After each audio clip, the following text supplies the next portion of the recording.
My thanks to Bring Me to Life Radio, and welcome to the Cinema Scribe.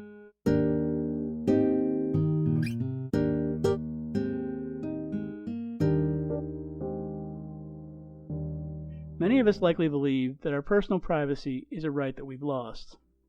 Due to increasingly intrusive surveillance of virtually every aspect of our lives by government agencies, we've often come to feel that our personal spaces and individual lives are no longer our own. And because of explanations like national security and waging the war on terror, those measures have thus been justified by those conducting them. Given all that, it may seem like there's nothing that we can do about it either. However, one community subjected to severe scrutiny has had enough and has begun to fight back, letting those who are doing the surveilling know that they're now being surveilled as well. A story chronicled in the troubling but inspiring documentary, The Feeling of Being Watched. When Algerian-American journalist Assia Bendaoui began hearing rumors of long-term government surveillance of Islamic residents in Bridgeview, Illinois, the Chicago suburb where she grew up, she began to investigate. The reporter, whose credentials include work for the BBC, National Public Radio, Al Jazeera, Vice, and CNN, was troubled by the prospect, even though many of those around her, including her own mother, Rabia, treated the idea somewhat matter-of-factly, something that they had almost come to take for granted. In fact, when Assia awoke one night and saw what appeared to be a strange vehicle parked across the street from her mother's home, she told Rabia about it, who replied, quote, "It's probably just the FBI, go back to sleep," unquote. However, sleep was the last thing on Bendaoui's mind. If the surveillance rumors were true, this was unacceptable if there was no legitimate reason behind it. Upon looking into the matter, Bendaoui learned that the government launched a surveillance program of the Islamic community in the Chicago suburbs in the wake of the 1993 World Trade Center bombing. Designated Operation Vulgar Betrayal, the FBI investigation looked into the role that Islamic organizations and mosques may have played in funneling funds to terrorists. However, as Bendaoui came to discover, the investigation covered more ground than just the targeted organizations. It appeared to engage in blanket surveillance of the community. And even though Vulgar Betrayal was shut down in 1999 after allegations of religious discrimination and sexual harassment, it was reopened after the 9/11 attacks and continued long thereafter. But to what end? That's the question Bendaoui wanted answered. By her accounts, most Islamic Bridgeview residents lead everyday, ordinary lives, holding jobs, raising families, and engaging in all the other routine activities that American citizens typically do. Quite the irony, given that many of them are themselves American citizens. So why the widespread scrutiny? As Bendaoui dug deeper into the story, she began running into roadblocks. Local residents were reluctant to speak about their experiences, even though many of them hinted that they had felt inexplicably targeted. But to make matters worse, she was stonewalled by officials when she sought information about the investigations. This led to the filing of Freedom of Information Act requests to obtain copies of any documents in the government's possession regarding its surveillance activities. And what she found out was stunning. The FOIA request responses indicated that the government possessed thousands of pages of information about this subject. However, when Bendaoui asked for the documents in question, she was told that due to heavy demand for the fulfillment of pending FOIA requests, it would take several years before she could get the first copies of what she wanted, and even then on a snail's pace delivery schedule. Such government foot-dragging, an obvious stalling tactic, led the journalist to file suit in court. But even with court rulings in her favor, Assia came up against even more troubling revelations, namely that her name, as well as the names of her mother and siblings, showed up in the records, despite the fact that the material in the documents overall was 70% redacted. Suddenly, the investigation turned personal, a troubling thought for a journalist trying to maintain a sense of objectivity. Bendaoui now found herself having to walk a tightrope between uncovering the truth and addressing her own personal privacy concerns. Was the revelation of her name in the documents a government intimidation tactic because of the aggressiveness of her investigation? Or were her and her family part of the ongoing surveillance all along, simply because of their Islamic faith?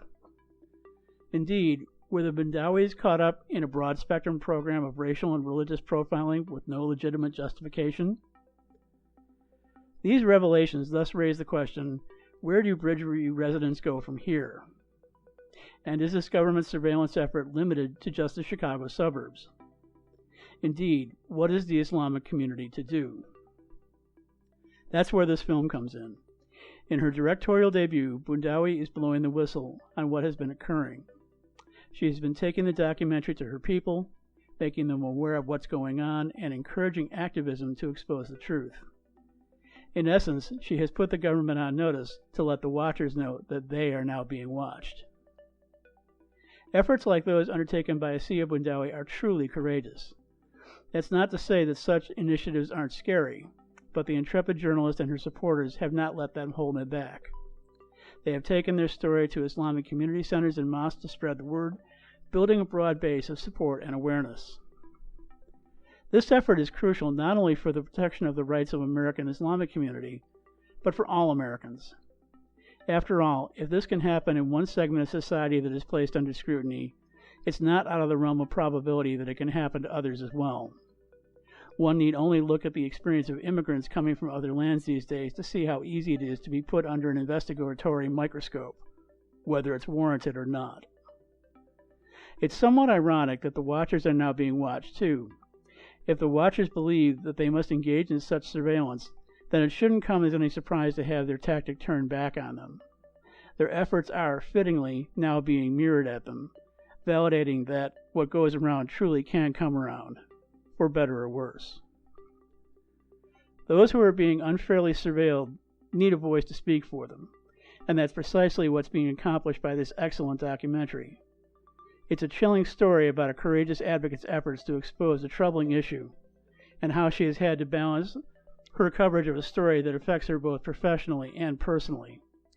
Bendaoui's meticulous storytelling details everything that went into the unraveling of this mystery, showing how she followed an ominous trail of breadcrumbs that led her to where she is now.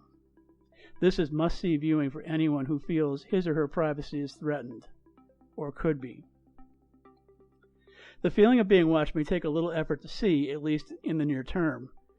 It has been playing at film festivals, in a limited theatrical run, and at special screenings at mosques and Islamic community centers.